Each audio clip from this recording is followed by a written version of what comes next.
Yo, what's going on, guys? We're back today for a quick video. We're going to be talking about, finally, the balance info for Onslaught, but we also have some accompanied parties with Onslaught, which is Maestro, who was subject to rebalancing, so we're going to hear about that, and also Guillotine Deathless, all of our final champs of the year 2023. So let's go ahead and jump in here. So balance your team again to update the latest round of champions up for you, Maestro, Onslaught, Guillotine Deathless. To keep it short and sweet, Maestro's not changing, Onslaught's not changing, Guillotine Deathless, not changing.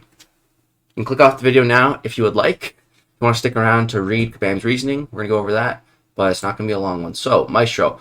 Alongside the release of the Necropolis, Maestro joined the roster of playable champions, aimed at being the new defensive threat in the Cosmic class. Maestro's impact was immediately felt. He quickly became one of the most used defenders in Battlegrounds and a mainstay boss/mini-boss in Alliance War. For a while, Maestro was consistently the best performing defender in the game. Yeah, that was probably before Onslaught, Bullseye, and Serpent came out.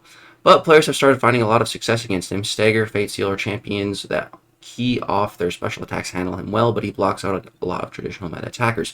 As an attacker, Maestro is very successful against tech champions with his double class advantage. Players have also occasionally been using his immunities to clear Path 9 Alliance War. Overall, we're happy to see Maestro break out of the trophy case and thrive as a meta defender with a simple yet fun attacker loop. Going forward, Maestro will be staying as is. Onslaught.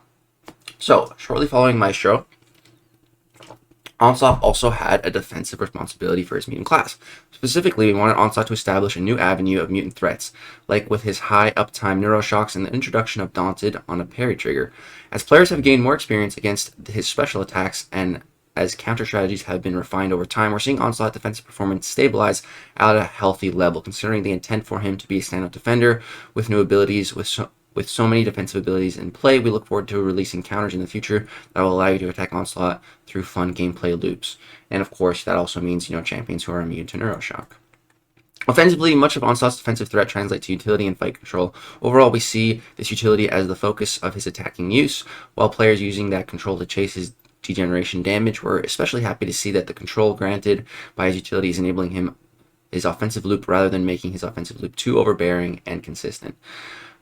High damage champions like Storm and Sunspot are still outputting more damage across the game, while Onslaught is finding new attacker usage like against debuff immune defenders in Alliance War. For all these reasons, Onslaught has landed healthily and will receive no changes. This absolutely doesn't surprise me at all. This is what I've been saying for a long time. I think Onslaught's one of the most balanced, powerful but balanced champions in the game. I really had no doubt in my mind that he was going to be changing.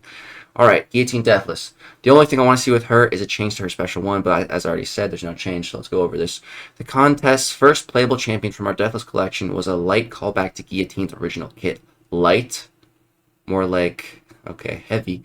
We're seeing players use her access to degeneration debuffs to great effect with healthy performance as far as featured Saga attacker in both our PvP modes, in Battlegrounds and Alliance War. Since her target was easy to play DOT base attacker, we're happy with how she's landed and she will not be making any changes to her kit. Keep an eye out for incoming synergies from her future Deathless counterparts. So, yeah guys, that's it. That's the short and the long sweet of it. None of these champions are changing. Thank you so much for checking out this video. Hope you enjoyed. If so, drop a thumbs up. Subscribe if you want to see more content. Hope you have a great day. Peace out. I will be streaming today. It'll be on the main account. Final day of the Battleground season. We're going to be going hard, grinding some points, so come hang out. Later.